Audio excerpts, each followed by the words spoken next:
ягаад ичхүүр чи яг өөрөө яг сая ярьж байхдаа анзаарсан бол ичхүүрийг чи нэг зүйлтэй холбоодсон байхгүй юу? Тэр нь би гэж аахгүй. Ичхүүр буруутгал эдгээр ихэнхдээ бидний би хинбэ буюу бидний identity гэж яриад байгаа. Намайг тодорхойлох тодорхойлолт руу очдог. Ихэнх үед хүмүүс мэдэрч нэг нь бол чиний нэг хэсэг мэдрэмж байхгүй юу? Гэтэ заримдаа ичхүүр тэр чигтээ чи өөрөө ичхүүр болоо хувирчдаг гэсэн үг.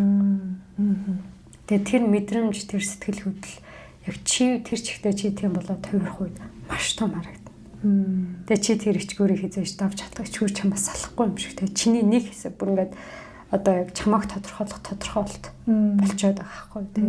Тэгээ яг тэр identity буюу яг өөрийгөө харах үнц өөрийгөө дүгнэх өөрийгөө хинбэ гэдэг зүйл рүү айгүй гүн холбогдчихдог учраас хүмүүс тэрийг ялгаж салгаж давж гарахад айгүй хэцүү байдаг.